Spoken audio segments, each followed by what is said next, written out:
আমাদের প্রিয়, তোমাদের প্রিয়, সবার প্রিয় অরিজিৎ সিংকে নিয়ে দুইটা কথা বলবো। সেটা হচ্ছে অরিজিৎ সিং যে প্লেব্যাক থেকে চলে গেছে, এটাতে আমাদের সবার মনে একটা দুঃখ দিয়ে গেছে। কারণ আমরা কেউই চাই না, কারণ আমরা সবাই খুবই খুবই পছন্দ করি। দুই নাম্বার কথা হচ্ছে অরিজিৎ সিং যে গলাটা দিয়ে গান গায়, এই গলাটা আমাদের এত প্রিয়, এত পছন্দের কেন? অরিজিৎ সিং এখন যে গলাটা দিয়ে গান গায় সেটা কিন্তু তার অরিজিনাল গলা না, তার অরিজিনাল গলা এরকম ছিল না।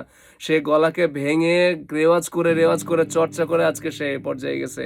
বর্তমানে আমার গলাটাও বুঝতে পারছো তোমরা যে একটু ভাঙা। এরপরও আমি আজকে এই ভাঙা গলা নিয়ে আমি অরিজিৎ সিং এর গান ট্রাই করবো।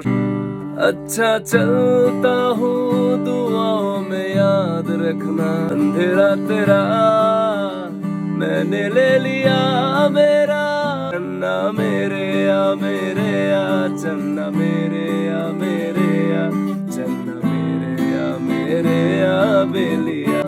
আমি অনেক চেষ্টা করেছি গান গাইতে, বাট আমি দেখছো যে আমি এক পর্যায়ে গাইতে পারছি না। আমরা তো অরিজিৎ সিং হইতে পারবো না, কিন্তু আমরা যারা ভালো চর্চা করে আমাদের গলাটাকে সুন্দর করতে চাই, আমাদেরকে খুব চর্চা করতে হবে, অনেক গলার যত্ন নিতে হবে, ঠিক আছে? আমি যে গানটা দেখিয়ে দিলাম সেটা হচ্ছে down up down up down.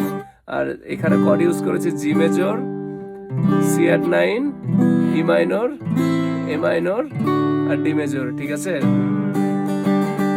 चन्ना मेरे या चन्ना मेरे या चन्ना मेरे या बेलिया।